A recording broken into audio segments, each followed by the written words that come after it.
નમસ્કાર વિદ્યાર્થી મિત્રો, વેલકમ ટુ સ્કાય એજ્યુકેશન.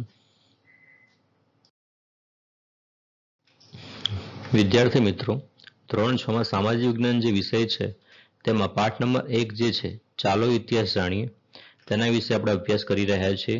આજે આપણે લેક્ચર 3 માં આગળ જોઈશું.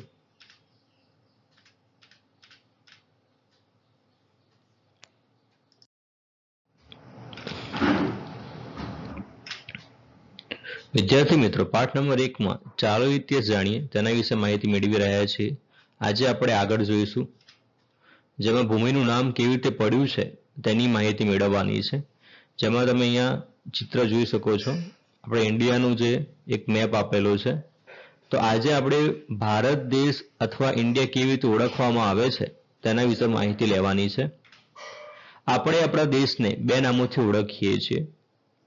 આમ તો આપણા દેશોને ઘણા નામોથી ઓળખીએ છીએ, જેવા કે જમ્મુદ્વીપ છે, ઇન્ડિયા, ભારત, હિન્દુસ્તાન, બરાબર. પરંતુ અહીંયા આપણે મુખ્યત્વે બે નામોથી ઓળખીએ છીએ, એક તો ઇન્ડિયા છે અને બીજું ભારત છે. ઇન્ડિયા જે શબ્દ છે જે ઇન્ડસ પરથી ઉતરી આવ્યો છે.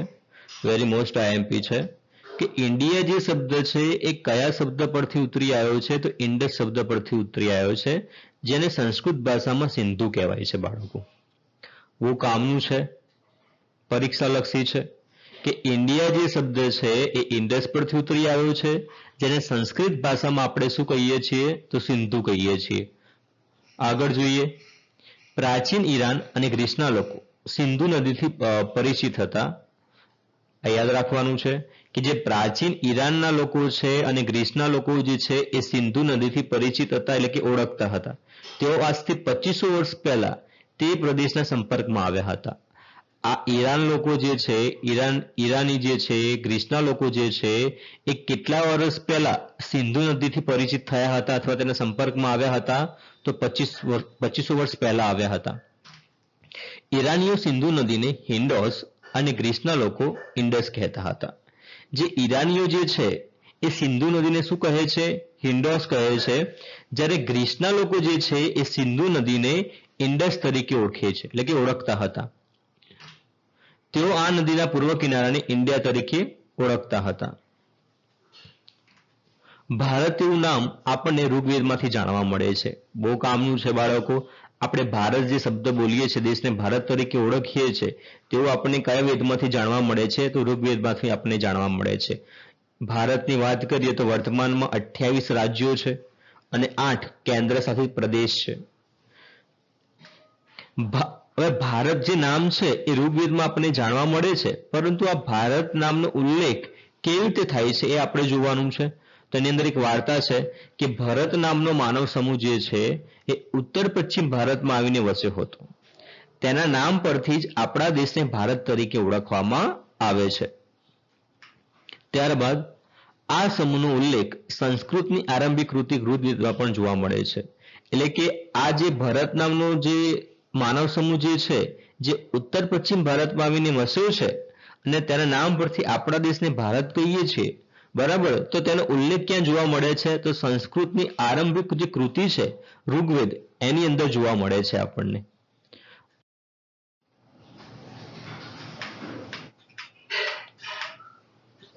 સાલવાર વિશે અભ્યાસ કરવાનો છે.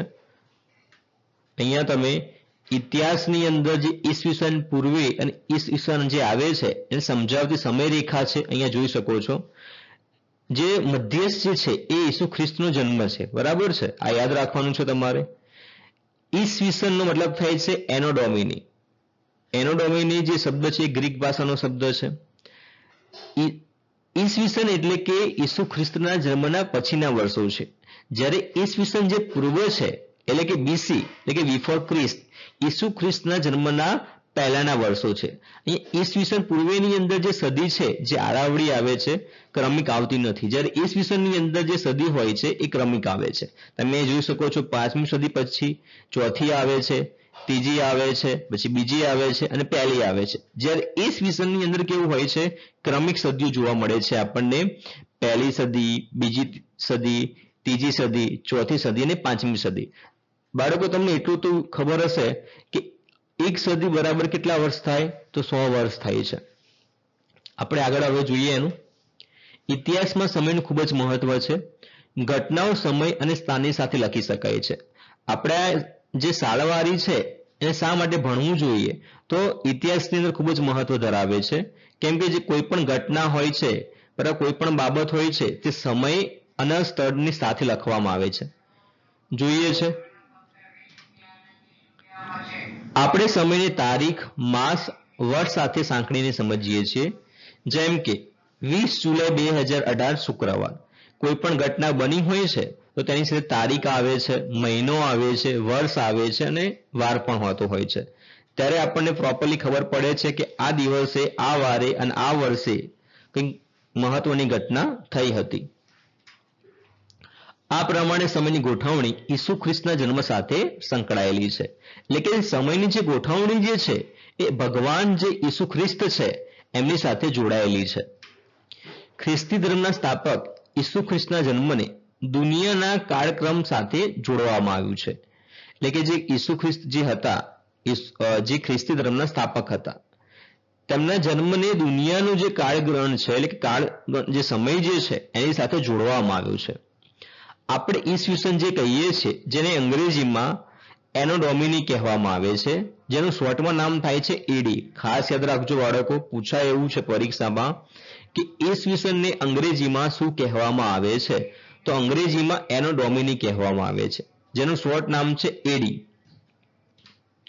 હવે આ જે એનો ડોમિની જે શબ્દ છે એ બે મૂળ ગ્રીક ભાષાના શબ્દો છે, જેનો અર્થ થાય છે in the year of God, એટલે કે ભગવાનના સમયનું વર્ષ કહેવામાં આવે છે. દાખલા તરીકે આપણે લખવું હોય ઈસવીસનને તો એડી અને જે વર્ષ આવતું હોય એ વર્ષ તમે લખી શકો છો. જેમ કે એડી 2018 એટલે કે ઈસવીસન 2018. આ જે વર્ષ લખેલું છે એ ભગવાન ઈસુ ખ્રિસ્ત છે એમના જન્મના પછીનું વર્ષ છે, તેથી એડી આગળ લખવામાં આવે છે. પરંતુ ભગવાનના જન્મના પહેલાના વર્ષ હોય, એટલે કે ઈસુ ખ્રિસ્તના જન્મના પહેલાનું કોઈ વર્ષ હોય ત્યાં ગાડી એડી નથી આવતું, પરંતુ આવે છે બીસી. બીસી નો મતલબ થાય છે બિફોર ક્રિસ્ત. બરાબર છે, આ યાદ રાખવાનું છે તમારે.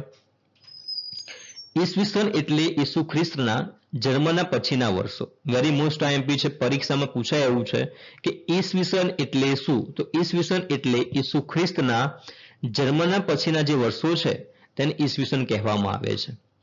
દાખલા તરીકે ઈસવીસન 2000 એટલે કે ઈસુ ખ્રિસ્તના જન્મના પછીના 2000 વર્ષ છે.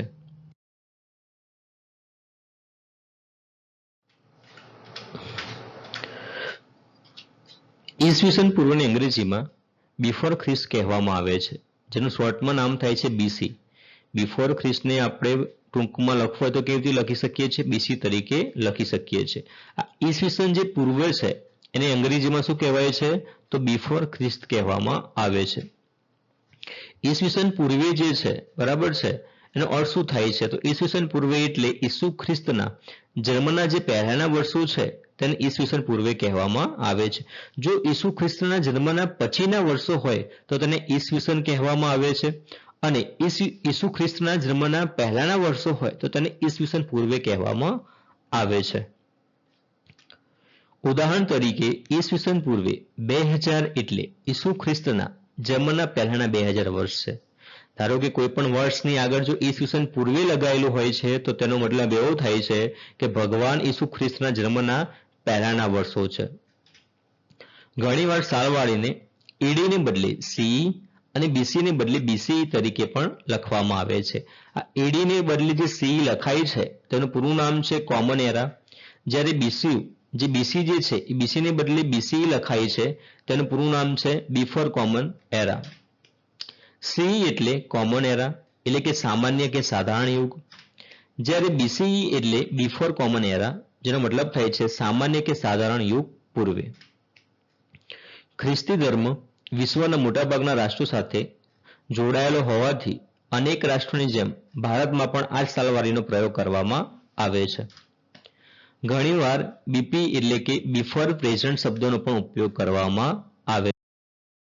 વિદ્યાર્થી મિત્રો, હવે આપણે ટેસ્ટ જોઈશું. ગયા લેક્ચરની અંદર જે ભણાયેલા પ્રશ્નો છે એ પણ થોડા લીધા છે, અને આ લેક્ચરની અંદર જે ભણાયું છે એના પણ પ્રશ્નો છે, એટલે ધ્યાનથી તમારે ટેસ્ટ આપવાનો છે. એ પહેલા આખી જો વિડીયો ના જોયા હોય તો પ્લેલિસ્ટમાં જઈને પહેલા વિડીયો જોઈ લેજો, અને જોયા પછી અહીંયા તમે ટેસ્ટ આપજો, કેમ કે તમને જો આખો એક વિડીયો જોયેલો હશે, સમજેલા હશો તો તમે જવાબ આપતા તમને આવડશે. તો જોઈએ છે આપણે હવે પ્રશ્ન. પ્રશ્ન 1 જે છે, સૌથી જૂના સિક્કા કયા છે? તો આપણે ગયા લેક્ચરની અંદર વાત કરી છે કે સૌથી જૂના સિક્કા કયા છે? તો જવાબ બને છે તમારો પંચમાર સિક્કા. પ્રશ્ન 2, પુરાતત્વ શાસ્ત્રીઓને અંગ્રેજીમાં શું કહે છે? આપણા ગયા લેક્ચરનો પ્રશ્ન છે. તો પુરાતત્વ શાસ્ત્રીઓને અંગ્રેજીમાં આર્કિયોલોજિસ્ટ કહેવામાં આવે છે. પ્રશ્ન 3, વિદેશી પ્રવાસીઓના પ્રવાસ વર્ણનમાં કયા કયા મુસાફરોનો સમાવેશ થાય છે? તો વિદેશી પ્રવાસીઓના પ્રવાસ વર્ણનની અંદર મેગેસ્થેનીસ, પ્લિની, ફાયન, હુએન સાંગ જેવા જે મુસાફરો છે એનો સમાવેશ કરવામાં આવે છે. કોના સંશોધનથી આપણને ઉત્તર પશ્ચિમ ભારતમાં સિંધુ નદીને કિનારે જે પાગરેલી મહાન સભ્યતા છે તેના દર્શન થાય છે? તો જવાબ છે પુરાતત્વ શાસ્ત્રીઓ અને ઇતિહાસકારોના. ભારતમાં આજથી કેટલા વર્ષ પહેલા અનેક શહેરો અસ્તિત્વમાં આવ્યા હતા? તો જવાબ બને છે 4500 વર્ષ પહેલા. આગળ, ગંગા નદીની આસપાસના ક્ષેત્રોમાં આજથી કેટલા વર્ષ પહેલા ઘણા બધા શહેરનો વિકાસ થયો હતો? તો જવાબ છે 2500 વર્ષ પહેલા. આગળ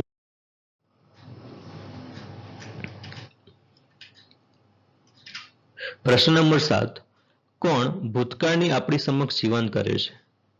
જવાબ છે પુરાતત્વ શાસ્ત્રીઓ અને ઇતિહાસકારો. 8મો પ્રશ્ન, આપણે આપણા દેશને કેટલા નામોથી ઓળખીએ છીએ અને કયા કયા? તો જવાબ છે આપણે આપણા દેશને 2 નામથી ઓળખીએ છીએ. એક તો ઇન્ડિયા છે અને બીજું ભારત છે. મુખ્યત્વે 2 નામો આવે છે. બીજા પણ ઘણા નામો છે, પ્રાચીન નામો, જે ભારતને બીજા નામોથી પણ ઓળખવામાં આવે છે. 9મું છે, ઇન્ડિયા શબ્દ કયા શબ્દ પરથી ઉતરી આવ્યો છે? તો આજે જે લેક્ચર ચલાવ્યું મેં ભણાવ્યું છે એમાં જે ઇન્ડિયાનો જે ટોપિક આવ્યો હતો એમાં શરૂઆતમાં જ હતું, તો તમને આવડવું જોઈએ. જે ઇન્ડિયા જે શબ્દ છે એ ઇન્ડસ શબ્દ પરથી ઉતરી આવ્યો છે. 10મો પ્રશ્ન, ઈરાનીઓ સિંધુ નદીને શું કહેતા હતા? તો હિન્ડોસ કહેતા હતા. 11મો, ગ્રીસના લોકો સિંધુ નદીને શું કહેતા હતા? તો જવાબ છે ઇન્ડસ કહેતા હતા. 12મો પ્રશ્ન, ભારત એવું નામ આપણને કયા વેદમાંથી જાણવા મળે છે?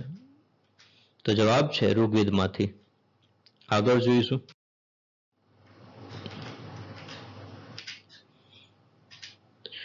ખ્રિસ્તી ધર્મના સ્થાપક કોણ છે? તો ખ્રિસ્તી ધર્મના સ્થાપક છે ઈસુ ખ્રિસ્ત. 14મો પ્રશ્ન, ઈસવીસનને અંગ્રેજીમાં શું કહે છે? તો જવાબ છે એનો ડોમિની કહેવામાં આવે છે. આ એનો ડોમિનીને આપણે શોર્ટમાં એડી તરીકે પણ લખી શકીએ છીએ. 15મો પ્રશ્ન, એનો અને ડોમિની મૂળ કઈ ભાષાના શબ્દો છે? તો જવાબ છે ગ્રીક ભાષાના શબ્દો છે. 16મો પ્રશ્ન, એનો ડોમિની શબ્દનો અર્થ શું થાય છે? જવાબ છે in the year of God, એટલે કે ભગવાનના સમયનું વર્ષ થાય છે. 17મો, ઈસવીસન એટલે શું? તો ઈસવીસન એટલે ઈસુ ખ્રિસ્તના જન્મના પછીના વર્ષો. 18મો, ઈસવીસન પૂર્વેને અંગ્રેજીમાં શું કહે છે? તો ઈસવીસન પૂર્વને અંગ્રેજીમાં બિફોર ખ્રિસ્ત કહેવામાં આવે છે, જેને શોર્ટમાં બીસી તરીકે પણ લખી શકાય છે.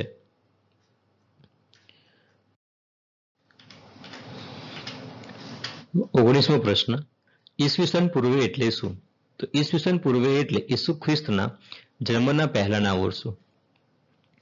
20મો પ્રશ્ન, ઘણીવાર સાલવારીને એડીને બદલે ખાલી જગ્યા અને બીસીને બદલે ખાલી જગ્યા તરીકે પણ લખવામાં આવે છે.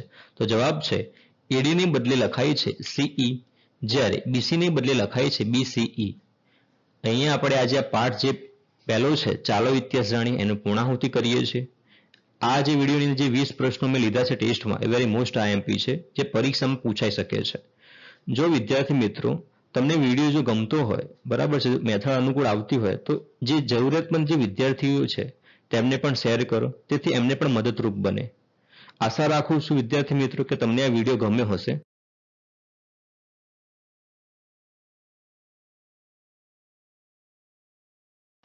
Thank you for watching. જો વિડીયો ગમ્યો હોય તમને તો લાઈક કરો, શેર કરો અને સબસ્ક્રાઈબ કરો. જય હિન્દ.